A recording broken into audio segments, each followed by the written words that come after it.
In the silence of early dawn, before the world begins to stir, a soul kneels, not for reward, not out of obligation, but in the quiet posture of love. This is the heart that prays not to be seen, not to be praised, but to be aligned, surrendered to the eternal mystery of a God who is love, and who invites love to live within us. This heart is not fueled by emotion, though it often weeps. It is not driven by ambition, though it may move mountains. It prays not for its own name to be remembered, but for the forgotten to be seen. This is the heart shaped by divine fire, steady, quiet, enduring. It prays when the joy is overflowing, and it prays when the cupboard is empty, when the world is cruel, and when no one else remembers how to bow. It is the kind of prayer that doesn't begin with "give me," but "use me." A soul that prays in this way opens itself like a cathedral door, tall, aching with purpose, letting the light in even as it groans beneath the weight of history, pain, and longing. The wind passes through. The echoes of the saints rise in the rafters. This is sacred space. This is love poured out, wordlessly, faithfully.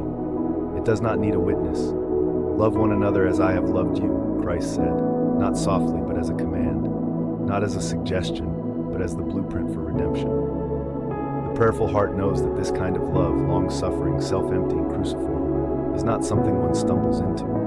It must be chosen. It must be prayed into existence.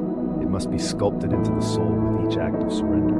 St. Catherine of Siena wrote that the soul is a wellspring of fire, if only it allows the Spirit to breathe within it. This fire is not rage. It is not pride.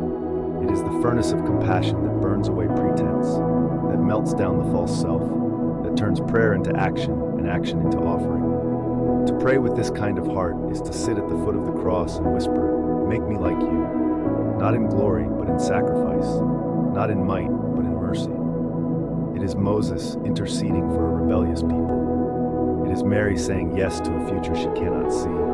It is Jesus weeping blood in Gethsemane. It is you today, lifting up the weary, broken, abandoned places of the world. This kind of prayer doesn't chase emotion. It grounds itself in fidelity. It doesn't rush towards spiritual highs. It stays in the garden through the night. It doesn't flinch from wounds. It touches them gently and says peace.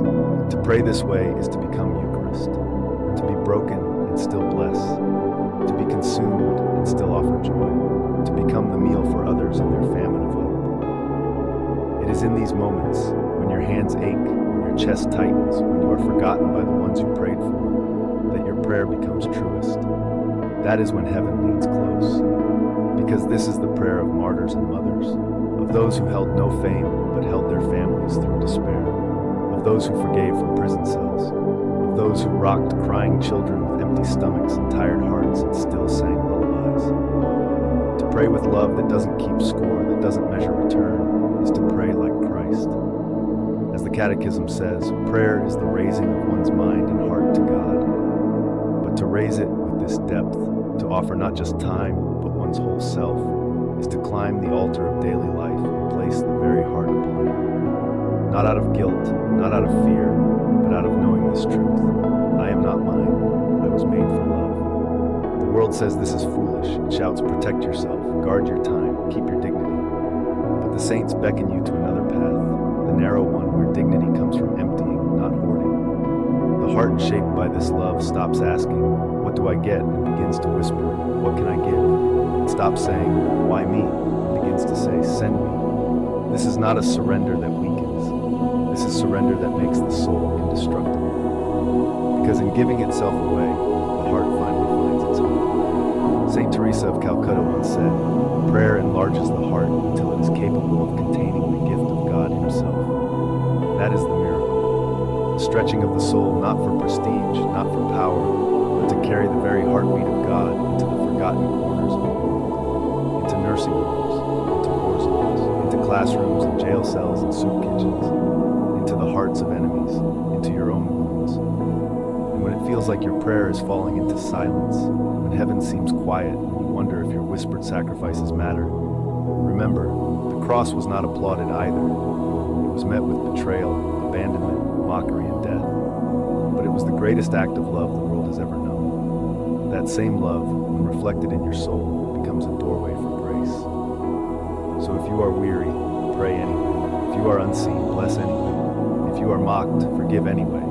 If you are betrayed, love anyway. If your name is never spoken, rejoice anyway. Because your reward is not a platform, your crown is not made of gold, it is made of thorns transformed by obedience into everlasting light. The soul that prays like this is no longer seeking validation. It has become a vessel, a sanctuary, a living psalm. It no longer fears being empty because it knows the source never runs dry.